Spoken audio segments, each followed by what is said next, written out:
नमस्कार, मैं हूं अंकुर और आप देख रहे हैं सत्यहिंदी.com। आइए एक नजर डाल लेते हैं अब तक की सुर्खियों पर। मस्जिदों से लाउड स्पीकर हटाने के लिए मस्जिद के सामने ही हनुमान चालीसा बजाने का क्या किसी नेता ने साफ साफ विरोध किया? आरजेडी प्रमुख लालू प्रसाद यादव ने इस पर दो टूक बयान दिया है। उन्होंने ऐसा बयान दे दिया है जो बड़े बड़े नेता हिम्मत नहीं कर पा रहे। लालू यादव ने खुद ही अपने बयान को ट्विटर पर साझा किया। उन्होंने कहा कि हनुमान चालीसा पढ़ना है तो मंदिर में जाइए, मस्जिद में क्यों जा रहे हो। उन्होंने तो ये भी साफ साफ कह दिया कि इरिटेट करने यानी चिढ़ाने जाते हैं जिससे लोग रिएक्ट करें और दंगा हो। ये लोग देश को टुकड़ों में बांटना चाहते हैं।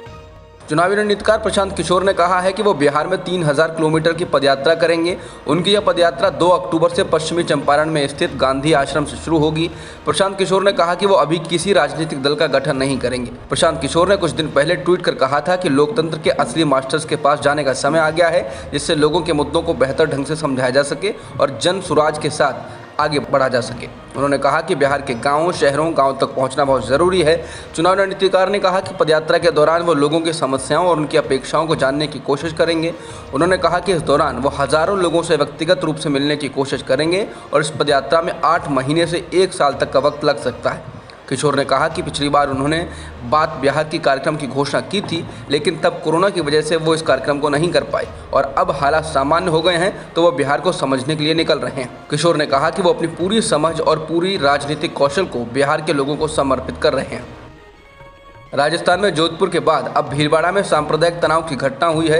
यहाँ के सांगानेर इलाके में एक समुदाय के 2 युवकों पर दूसरे समुदाय के लोगों ने हमला कर दिया। हमलावरों ने एक बाइक को भी आग के हवाले कर दिया। हालात को देखते हुए इलाके में भारी पुलिस बल तैनात कर दिया गया है और इंटरनेट सेवाओं को भी बंद कर दिया गया है।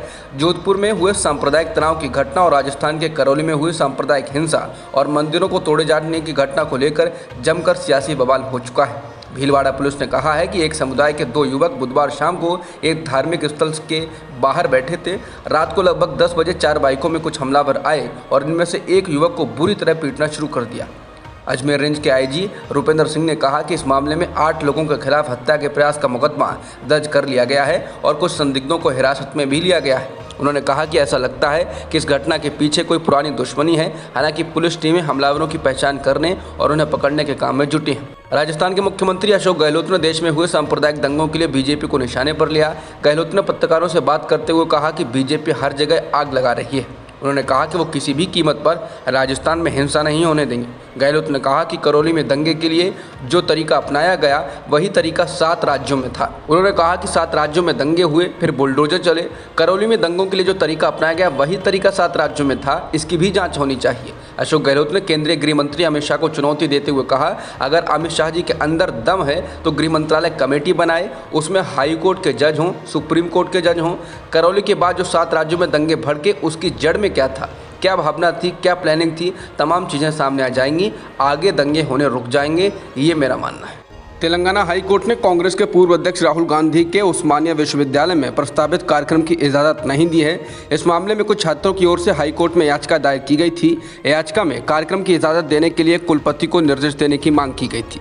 7 मई को उस्मानिया विश्वविद्यालय के टैगोर ऑडिटोरियम में राहुल गांधी का छात्रों के साथ बातचीत का कार्यक्रम प्रस्तावित है।